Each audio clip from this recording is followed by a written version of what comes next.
তোমরা যারা আমার একটা কথা মনে করো বাপ, ছেলেদেরকে তোমাদেরকে বলি বাবা, সারা দিন সারা রাত মোবাইলে নারী দেখো, ছবি দেখো, নাচ গান, এক ওয়াক্ত নামাজ যারা পড়ো না, কোনোদিন যারা ফজরের নামাজ পড়ো না, হালাল হারামের কোনো পার্থক্য নাই, কিন্তু কেউ তোমারে ফিরায় না। তোমার মা, তোমার বাবা, তোমার পাড়া, তোমার মহল্লা, তোমার দেশবাসী, কেউ তোমার নিয়ে একটু ভাবে না, কেউ তোমার একটু ফিরায় না। একটা বার বলে না যে এই বাবা তুই কোন রাস্তায় যাচ্ছিস, কিরে তুই মুসলমানের ঘরে জন্ম নিয়ে এত নষ্ট হয়ে যাচ্ছিস কেন? যাকে কেউ ফিরায় না, কেউ বলে না, কেন বাপ? একটা বার, একটা ছেলে শুধু তুমি আমার কথা ভাইবো যে কেউ তোমারে ডাকে না কেন? 365 দিনে খোদার একটা বছরে কোনোদিন ফজরের নামাজ পড়লা না, অথচ কেউ তোমার একটু বলেও না কিরে বাবা তুই মুসলমানের ঘরে জন্ম নিয়ে ফজরের নামাজ পড়স না কেন? সারাদিন রাত তুমি মোবাইলের মধ্যে নারী নিয়ে, ছবি নিয়ে পড়ে থাকো, কিন্তু আপন মা বাবা, আত্মীয় স্বজন, পাড়া পড়োশি কেউ তোমারে ফিরাইবার জন্য একটু ডাকেও না, বলেও না। এমন হয়ে গেল কেন তোমার জীবনটা? কেউ তোমারে বাঁচাইতে চায় না কেন? মনে রাখো বাপ, মূল কারণ একটাই, তোমার উপরে আল্লাহর লানত পড়ছে, খোদার লানত, খোদার গজব পড়ছে তোর উপরে। এই জন্য আল্লাহর লানত পড়ে যার উপরে, তার থেকে গোটা সৃষ্টি মুখ ফিরায় নেয়। এটা মুখ ফিরায় নেয়, এটা জরুরি বিষয়, মুখ ফিরিয়ে নেয়। আমার মার বয়স এই মাত্র বললাম, আমার মা, আমি বললাম কিছুই বুঝে না, কিন্তু সেই মা আমার এখনো মনে আছে। একটা আশ্চর্য বিষয় হলো 75 বছরের কম হবে না আমার বয়স, মা আমার এখনো আমারে বলে, আমারে দেখলে বলে বা আমগরে বলে, আমার 44 বছর বয়স, আমার 4টা সন্তান আছে, আমি আজকে 21 বছরের চাইতে বেশি ওয়াজ মাহফিলে যাই, আলহামদুলিল্লাহ আল্লাহর দয়া। কিন্তু কসম আল্লাহর, মা এখনো আমারে বলে ফুত নামাজ পড়ছুনি, নামাজ পড়ছুনি। আমারে সব সময় বলে মা ফুত চাইও, মানুষের কত আনে মাহফিলে যাও, মানুষের লোকে চাইও টাকা পয়সা লইয়া, ঝামেলা কইরো না। কতবার যে কইছে এই কথা এটা মা আমারে, আমার জীবনে। কিরে বেটা, আমার 75 বছরের মা তো, আমি 44 বছরের ছেলে, আমি আমারে আজও ডাকে, তোরে কেন ডাকে না? তোর উপরে কোন খোদার লানত পড়ছে বেটা? এই জন্য তো অব্যাহত ভাবে চোখের সামনে ছেলেটা চরিত্রহীন হয়ে যাচ্ছে, লম্পট হয়ে যাচ্ছে, এক ওয়াক্ত নামাজ পড়ে না, কেউ তারে ডাকে না। আহা, কেন এমন হয়ে গেল বাপ? তুমি এত বড় বঞ্চিত হইলা কেন? বলো ভাইয়া, তুমি মনে করছো তুমি সুখের সাগরে হাবুডুবু খাচ্ছ? না ভাইয়া, তুমি তো ধ্বংসের সাগরে হাবুডুবু খাচ্ছ। তুমি তো ভাবছো তুমি বড় মজায় আছো, তোমার মাথার উপরে কারো ছায়া নাই, আসলে তো তোমার উপরে খোদার লানত। এই জন্য কেউ তোমারে ফিরাইবার চাচ্ছে না। এই জন্য বিবেক থাকলে আমার এই কথা ভাইব, বিবেক থাকলে, বিবেক থাকলে ভাইব। আমি তো ধমক দিলাম, তোমারে কেউ ধমক দেয় না কেন? কেন ধমক দেয় না? তোমারে কেউ ফেরায় না কেন? হ্যাঁ, এই জন্য দোস্ত দয়া করে এটা ভাবা উচিত, আমরা ইনসাফের সাথে আমাদের এটা ভাবা উচিত। আমরা যদি এটা ভাবি, আমাদের জীবন সুন্দর হবে। এই কথাটাই আমি শুরু করছিলাম। আল কাইয়িসু মান দানা নাফসাহু, নবীজি বলছেন সে বুদ্ধিমান যে নিজের হিসাব করে, ওয়া আমিলা লিমা বাদাল মাউত, এবং মৃত্যু পরবর্তীর জন্য আমল করে। সেভাবে আমি কে, আমারে কে বানাইলো, আমি আসলাম কোত্থেকে, কেন বানাইলো, আত্ম উপলব্ধি, নিজের বিবেক, নিজের জাগা। আসলে আমি কে? আমি মানুষ না জানোয়ার? এতটুকু বুঝ, বুদ্ধি, আকল, দিমাগ যদি দোস্ত আমার না থাকে, আমি মানুষ হলাম কিভাবে, মুসলমান হলাম? মাসালুল্লাযী ইয়াযকুরু রাব্বাহু ওয়াল্লাযী লা ইয়াযকুরু রাব্বাহু মাসালুল হাইয়্যি ওয়াল মাইয়্যিত। নবীজি বলছেন যে আল্লাহকে স্মরণ করে আর যে করে না, এই দুইজনের মধ্যে উদাহরণ হলো একজন জীবিত, একজন মৃত। নাফরমান মুর্দা, ইমানদার জীবিত। রাসূলুল্লাহ সাল্লাল্লাহু আলাইহি ওয়াসাল্লাম বলছেন ইন্নাল্লাযী লাইসা ফী জাওফিহি শাইউম মিনাল কুরআন কাল বাইতিল খারিব।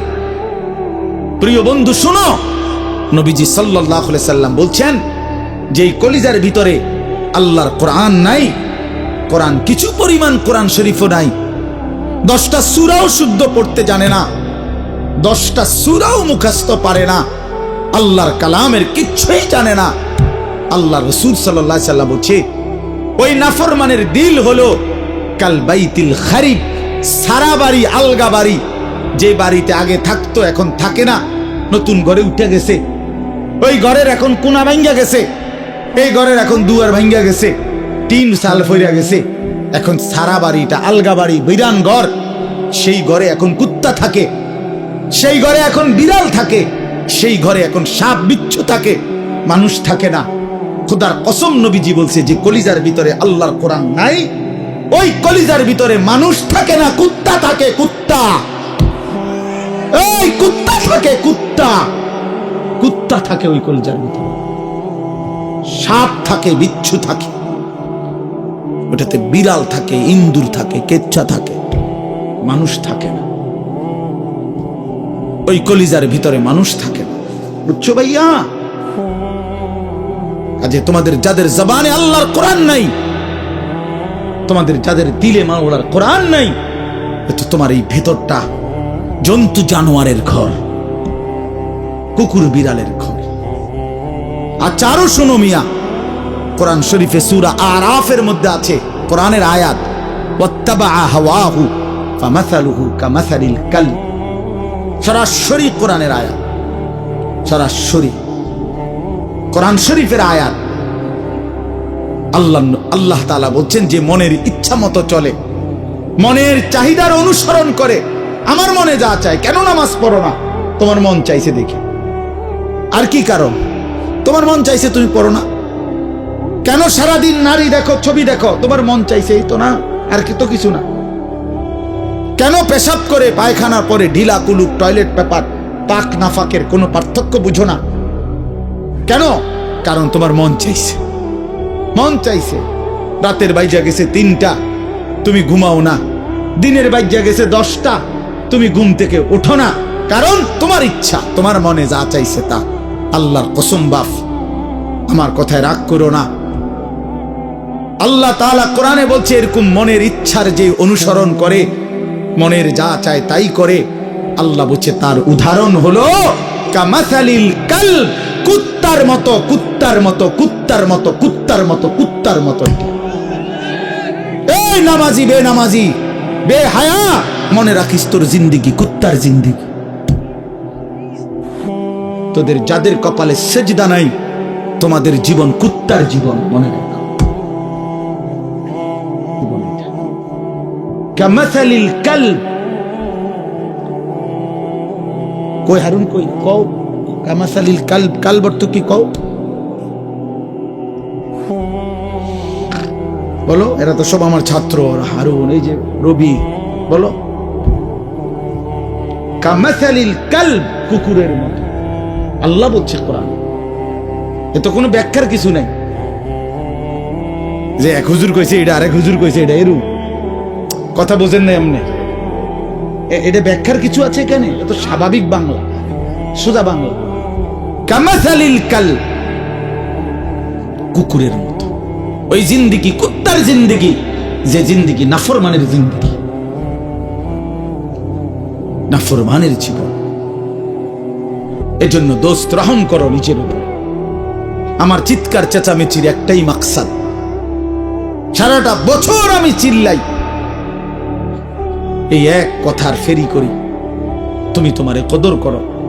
আমার বাবা, আপনাদেরকে বলি, বাবারা যারা বয়স্ক আছেন, আপনি ইনসাফের সাথে বলেন, আপনি মুসলমান, 60 বছর ধরে আপনি মুসলমান, আপনি এখনো বিড়ি সিগারেট খান, আপনি ফিরবেন কখন? বলেন বাবা।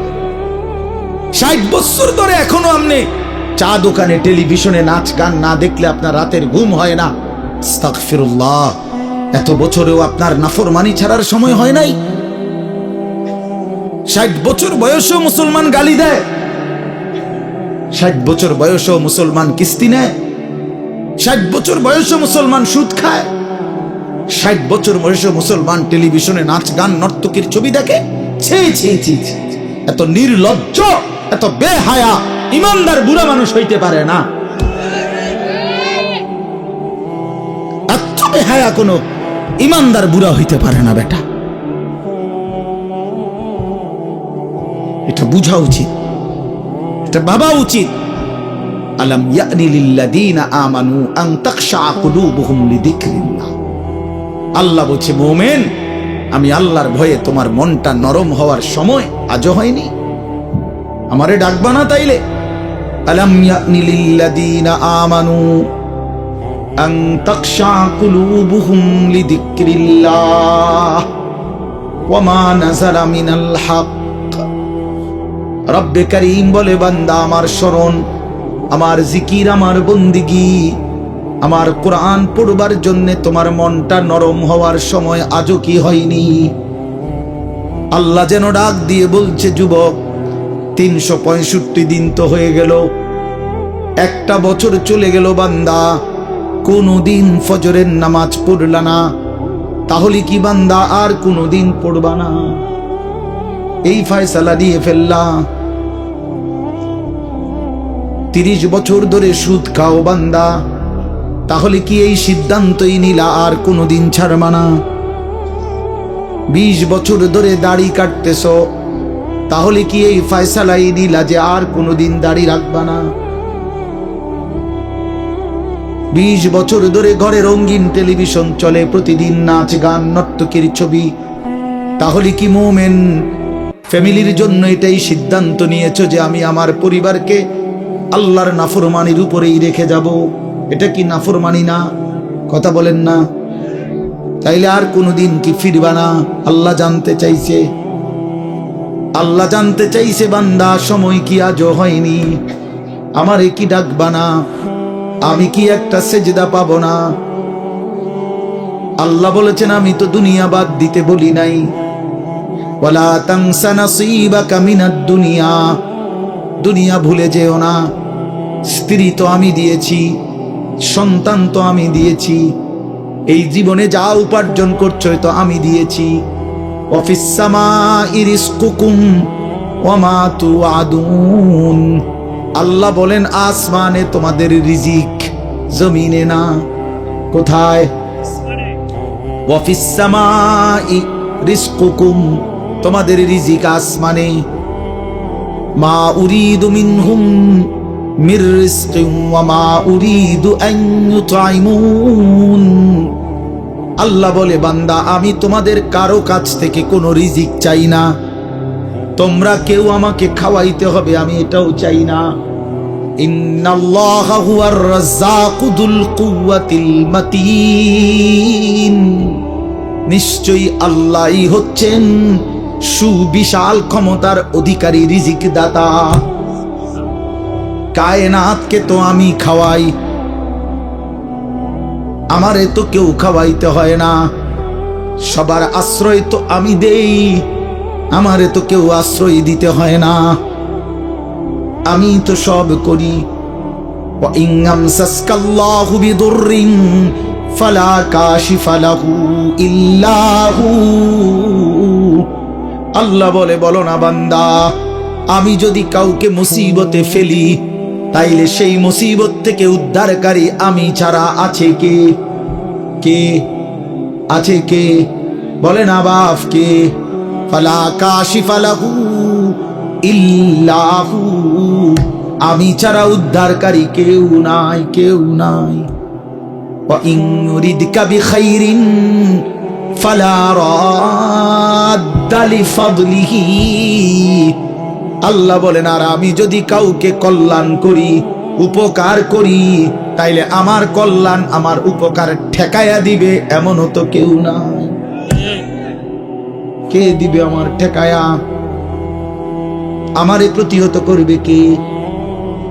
ওয়া ইন মিন শাইইন ইল্লা ইনদানা খাযাইনুহু ওয়া মা নুনাজ্জিলুহু ইল্লা বিকদারিন মা'লুম।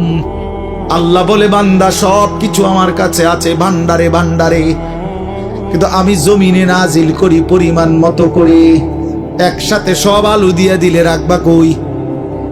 একসাথে 30 বছরের পেঁয়াজ দিয়া দিলে রাখবা কই? কথা বোঝেন নাই? একসাথে 50 বছরের খাবার দিয়ে দিলে রাখবা কই? আছে তো আমার কাছে সব কিছুর ভান্ডারে ভান্ডার, কিন্তু আমি জমিনে দিয়ে থাকি পরিমাণ মতো করে, বিকাদারিন মালুম। ইন্না কুল্লা শাইইন খালাকনাহু বিকাদার। আল্লাহ বলেন সব কিছু আমি বানিয়েছি পরিমাণ মতো করে।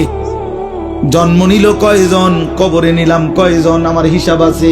কোন সংখ্যা, জনসংখ্যা কোন সময় বেড়ে গিয়ে ক্ষতিগ্রস্ত হবে না, আমি আছি না। বুঝেন নাই কথাটা? কোন বিজ্ঞানী বুদ্ধি দিছে, কোন পাগলে বলছে? সব পাগল মাতাল ছাড়ো, আমি আছি। ওমা মিন দাব্বাতিন ফিল আরদি ইল্লা আলাল্লাহি রিজকুহা। আল্লাহ বলে যত কিছু জমিনে বিচরণ করে সব কিছুর রিজিকের জিম্মাদারি আমি একাই আমার কাঁধে তুলে নিলাম। ওয়া ইয়ালামু মুস্তাকাররাহা ওয়া মুস্তাউদাআহা।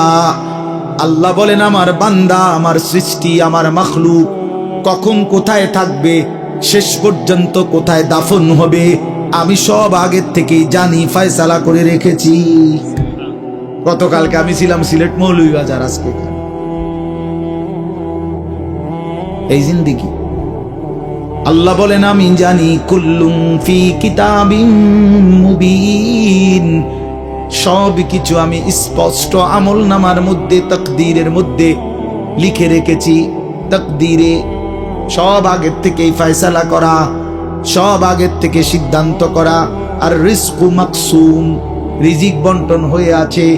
মাথার কাম পায়ে ফেললা, পায়ের কাম যদি আবার মাথা তো উড়ান, বরাদ্দ যে দূরে দূরে, উদ্দাই লাফান। আরে উদ্দাই লাফান, বুঝেন নাই? যে পরিশ্রম করে তার আয় বাড়ে, তাইলে তো সব দোকানদারের বেচা কিনা সমান হইতো। একসাথে দোকান খোলে, একসাথে দোকান বন্ধ করে, কামাই সমান না কেন? বুঝেন নাই আমনে কথা? একই স্ট্যান্ডে সবার 30টা সিএনজি এখান থেকেই গেছে, এখান থেকেই আপনার এই সিরিকাইল থেকেই কোম্পানিগঞ্জ, কোম্পানিগঞ্জ থেকেই সিরিকাইল, কই সবার ইনকাম বরাবর কেন? কেন? শুধু পরিশ্রম করিলেই অর্থ আসে? না না না, আসমানের ফয়সালাতে অর্থ আসে, রবের ফয়সালা। ইন্না রাব্বি ইয়াবসুতুর রিজকা লিমান ইয়াশাউ ওয়া ইয়াকদির। আল্লাহ বলেন আমি যাকে মন চায় তাকে বেশি দেই, যাকে মন চায় তাকে কম দেই। না আমার ফয়সালা, তোমার কি? কমটাও আমার, বেশিটাও আমার, তুমি কি? আল্লাহ তারে বেশি দিলেন কেন, তো তোমারে কম দিলাম কেন? তোমারে যে কম দিলাম এটাই কেন দিলাম, তুমি এটা কও। তোমার কি যোগ্যতা? কোনটা তোমার? আসমান তোমার না জমিন তোমার? শরীর তোমার না দেহ তোমার? বুদ্ধি তোমার না চোখ তোমার না হাত তোমার? তোমার কি তা? কথা বলেন না কেন? তো সবই আমার, আমি যাকে যা মন চাই তাই দেব। তুমি কি? তুমি এর মতামত দিবার অধিকার আছে নি আমার? তাই এই জন্য বাপ, বন্ধু আমার, দোস্ত আমার, সাথী আমার, সবাই রে বলি ভাইয়া জিন্দেগির হিসাব করেন। এটাই আমার মূল বক্তব্য। আর একটু নড়ে চড়ে ঘুরে দাঁড়ান। ছেলেরা বাপ ফিরে আসো তুমি আল্লাহর দিকে, কোরআনের দিকে, নামাজের দিকে, সেজদার দিকে। এই কপাল পৃথিবীর কোনো কামাইতে লাগে না। খেয়াল করে দেখে, উপার্জনের পৃথিবীতে মানুষ দেশে থাকুক আর বিদেশ থাকুক, চাকরি করুক আর ব্যবসায়ী করুক, ক্ষেত খামারে কাম করুক আর দিন মজুরি করুক, মাড়ি কাটুক আর যাই করুক, কপাল কোনো কামে লাগায় না। বুঝো না হিসাব? কপাল কি লাগায় না? কোন কাজে লাগায় না। কপাল শুধুই সেজদার জন্য, কপাল শুধুই সেজদার জন্য, শুধুই সেজদার জন্য। মাস, সেই মাসের নাম রমজান মাস। এই কারণে রমজান এত দামি। রমজানের আমার শায়েখ আল্লামা মুফতি মুশতাকুন নবী সাহেব বলে, রমজানের প্রতি ঘন্টা, মিনিট, সেকেন্ড, এক একটা মুহূর্ত যেন হীরা মণি মুক্তার মতো। হীরামণি মুক্তার মতো। আল্লাহ তাআলা এমন ভাবে এটাকে, যেমন এই প্যান্ডেলটা আপনারা আলাদাভাবে সুন্দর করে চারদিকে কি চমৎকার করে সাজাইছেন, চারিদিকে এটাকে সুন্দর করে একটা সাজানো প্যান্ডেল। রমজানকে যেন আল্লাহ তাআলা এভাবে সাজাইছেন, আল্লাহ নিজের হাতে রমজান সাজাইছেন। আল্লাহ বলে, বান্দা শোনো আমি রমজানকে কেমনে সাজাইলাম। 1, পুরা মাস রোজা। 2, প্রতিদিন ইফতার। 3, প্রতিদিন সাহারি। 4, প্রতিদিন 20 রাকাত তারাবি। 5, শেষ দশকে এতেকাফ। 6, শেষ দশকের বেজর রাত্রিতে শবে কদর। এরপরে 7, একটা নফল একটা ফরজের সমান। 8, একটা ফরজ 70টা ফরজের সমান। 9, প্রথম দশক রহমত। 10, মাঝখানের দশক মাগফিরাত। 11, শেষ দশক জাহান্নাম থেকে মুক্তি। আল্লাহ বলেন, জান্নাতের দরজা খুলে দিলাম, জাহান্নামের দরজা বন্ধ করে দিলাম, সমস্ত শয়তানগুলোকে শেকলে বন্দী করে দিলাম, চারিদিক দিয়া গোলাইয়া সব গুছাইয়া বান্দা রাস্তা কেবল একটাই খোলা, দরজা কেবল একটাই খোলা। পুরা রমজান রাতে আসো, দিনে আসো, দুপুরে আসো, শুধু আমার গোলামি করবা, গুনাহ ছেড়ে দিবা, আর একটা দরজা দিয়েই সবাই ঢুকবা, শুধুই জান্নাত, শুধুই জান্নাত, শুধুই জান্নাত, শুধুই জান্নাত। কারণ দরজা তো খোলা একটাই, জান্নাতের দরজা, জাহান্নামের দরজা বন্ধ। এই মাসে আমি কোনো দিকে দেব না, শুধু জান্নাত দেব, শুধু জান্নাত, শুধু জান্নাত। এজন্য বাপ মহান আল্লাহ পাক রব্বুল আলামিন বলছেন, রমজান আমি কোরআন নাজিলের মাস। আমার শায়েখ বলে, আল্লামা মুফতি মুশতাকুন নবী সাহেব বড় সুন্দর বলছে হুজুরে, যে শুনেন আল্লাহ তাআলা রমজানকে বলছেন কোরআন নাজিলের মাস, এজন্য দামি বানাই দিছেন রমজান। একটাবার চিন্তা করে দেখেন, প্রত্যেক রমজানে কোরআন নাজিল হয় না, রমজান নির্দিষ্ট একটি রমজানে না কোরআন নাজিল হয়েছে, কথা বুঝছেন না? কিন্তু ওই এক মাসে কোরআন নাজিল হয়েছে দেখা আল্লাহর এই জমিনে যতবার এই মাস ঘুরে ঘুরে আসতেছে 1450 বছর ধরে, প্রত্যেকবারই এই মাস দামি হয়ে যাচ্ছে। একটি রাতে শবে কদর কোরআন নাজিল হয়েছে, ফলে যতবার এই রাতটা ঘুরে ঘুরে আসে প্রত্যেক বছরই এই রাত দামি হয়ে যাচ্ছে। অতএব কোরআনুল কারীম এক রাত্রিতে নাজিল হইছে, এজন্য প্রত্যেকবারই ওই রাত্রি দামি। একটি মাসে নাজিল হইছে, এজন্য প্রত্যেক বছর ওই মাসটা দামি। এজন্য যে ইমানদার কোরআনকে বুকে আগলায় নিছে, কোরআনকে নিজের জীবনে গ্রহণ করে নিছে, রমজানকে আপন করে নিছে, খোদার কসম রব্বে কারীম তাকেও সারা বছর সারা জিন্দেগি দামি বানায় দিছে, দামি বানায় দিছে। এজন্য রমজান মাসের নাম কি? রমজান। রমজান উচ্চারণ করেছেন যিনি এই মাসের নাম, তিনি রহমান, আর তিনি নাজিল করেছেন কোরআন। এটা গ্রহণ করেছে যে সে হলো মুসলমান। দিয়েছেন যিনি, তিনি রহমান, যিনি দিয়েছেন তিনি রহমান। মাসের নাম রমজান, নাজিল করলেন কোরআন, গ্রহণ করলো মুসলমান। ফামান শাহিদা মিনকুমুশ শাহরা ফালিয়াসুম। আল্লাহ বলেন হুদাল লিন-নাসি ওয়া বাইয়িনাতিন মিনাল হুদা ওয়াল ফুরকান। আল্লাহ বলছে, বান্দা আমি এমন কোরআন নাজিল করেছি যে কোরআন গোটা বিশ্ব মানবতার হেদায়েত, এবং সব কথা স্পষ্ট, বাইয়িনাত, কোন কথা, কোন শব্দ, কোন বাক্য, কোন ব্যাখ্যা বিশ্লেষণ অস্পষ্ট, অগোছালো, অপূর্ণাঙ্গ কোরআনে নাই, সব স্পষ্ট, রাত দিন 24 ঘন্টা। ওয়াল ফুরকান, এবং কোরআনই হচ্ছে, এই শেষ কথাটা মনোযোগ দিয়ে শোনো ভাইয়া, আল্লাহ তাআলা বলছে কোরআন হচ্ছে ফুরকান, সত্য মিথ্যা, ন্যায় অন্যায়, উচিত অনুচিত, হালাল হারাম, জায়েজ না জায়েজ, করণীয় বর্জনীয়র মধ্যে পার্থক্যকারী আল্লাহর কোরআন।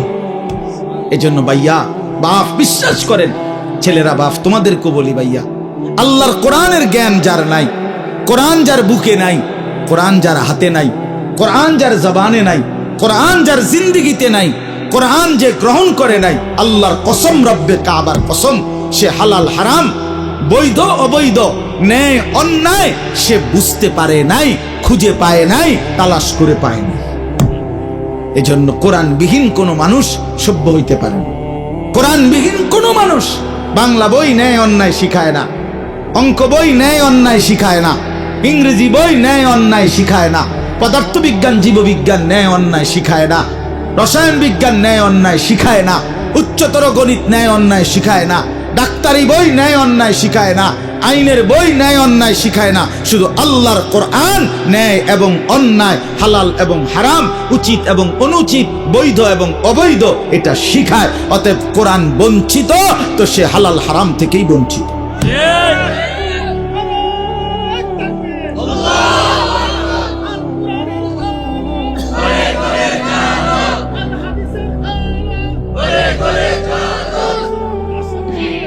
অতএব এটা ফিকির করা চাই, এটা পার্থক্যকারী জ্ঞান। এজন্য আপনাদের সবার কাছে অনুরোধ, নিজের ছেলেকে, নিজের মেয়েকে আল্লাহর কোরআন থেকে বঞ্চিত করবেন না। বাচ্চাটাকে দিন শিখান, আল্লাহর কোরআন শিখান। জীবনের সবচেয়ে বড় সম্পদ দিয়ে গেলেন। কোরআন আজীবন মানুষকে দামি বানায়, কোরআন জান্নাতেও দামি বানাবে। সর্বশেষ কথা হলো ফামান শাহিদা মিনকুমুশ শাহরা ফালিয়াসুমহু। আল্লাহ বলছে, অতএব এত বড় ফজিলতপূর্ণ রমজান মাস যদি তোমার জন্য মিলে, আল্লাহ নিজে কি মজা করে আল্লাহ বলছে, বান্দা যদি রমজান পর্যন্ত তুমি পৌঁছো, তোমার জীবনে যদি রমজান মিলে, তুমি যদি হায়াত পাও, তো আমি আল্লাহ বলতেছি তুমি রোজা রাখো, তুমি রোজা আমার হুকুম মাইনো, তুমি গুনাহ ছেড়ে দিও, তুমি আমার বন্দেগী একটা মাস কইরো। যদি বলি আল্লাহ 1 মাস আপনার হুকুম মানবো, ঠিক আছে, গুনাহ ছেড়ে দিব, রোজাগুলো এবং বিধানগুলো মানবো, শরীয়তের হুকুম, আপনি আমারে কি দিবেন? আল্লাহ বলে লাআল্লাকুম তাত্তাকুন, 1 মাসেই আমি আল্লাহ তোমারে মুত্তাকি বানিয়ে দেব। যদি বলি মুত্তাকি হলে কি হবে? আল্লাহ বলে জানো না, জান্নাত বানানোই হয়েছে মুত্তাকিদের জন্য। উইদ্দাত লিল মুত্তাকিন, জান্নাত বানানোই হয়েছে মুত্তাকিদের জন্য। অতএব যে মুত্তাকি সেই জান্নাতি, যে জান্নাতি সেই মুত্তাকি। আমার কিশোর, আমার নওজোয়ান, আমার বাপ, আমার ভাই, আমার বন্ধু, আমার পর্দার আড়ালের মা বোন, সবাইকে বলি হায়াতের কদর করেন, জিন্দেগির কদর করেন। আপনাদের এই একটা মাহফিল খুব সম্ভব, বারবার আমি আসি। ওই কবির ভাই এইসা প্রেশার তার, এই এক মহব্বতের মানুষের কাছে আমি বারবার হেরে যাই, যার কারণে, তার খুব বেশি ভালোবাসার কারণে এই মাহফিলটা কোনো না কোনো ভাবে মিলাইতে হয়। তা আল্লাহর দয়া আজকেও আসা হইছে। আমি সবার কাছে অনুরোধ করছি, আমাদের মাওলানা সানাউল্লাহ বয়ান করবে, আসছে ও, মাশাআল্লাহ, ও অনেক সুন্দর বয়ান করে, মাশাআল্লাহ। তো সে বয়ান করবে, দোয়া করবে। আমি দিল থেকে আপনাদের জন্য দোয়া করি, আল্লাহ তাআলা আপনাদের সবাইকে ঈমান আমলের জিন্দেগি দান করেন। আমার নওজোয়ান ভাই, তোমরা নষ্ট হইও না, চরিত্রহীন হইও না। মোবাইল, নারী, ছবি, এই জেনা, ব্যভিচার, মদ, জুয়ার আড্ডা থেকে ছোট ভাইয়া আল্লাহকে রাজি করো, হালালের উপরে চলো, ইনশাআল্লাহ দেখবা আগামী দিনে তোমরা ইমাম মাহদির পক্ষে লড়তে পারবে, তোমরা দাজ্জালের বিরুদ্ধে লড়তে পারবা। আগামীর ইসলামের পতাকা তোমাদের হাতে উড়বে ইনশাআল্লাহ, কালেমার পতাকা উড়বে ইনশাআল্লাহ। অতএব নওজোয়ান, হাল ছাইরো না, চরিত্রহীন হইও না, আল্লাহকে রাজি করো, সেজদা করো, ইনশাআল্লাহ গোটা দেশ, গোটা মহল্লাবাসী তোমারে মহব্বত করবে, রব্বে করিমও তোমাকে আদর করবে। আল্লাহ আমাদের ছেলেদেরকে মাফ করে দেন, কবুল করেন। আজকের এই সুন্দর মাহফিলে আল্লাহ বরকত দেন।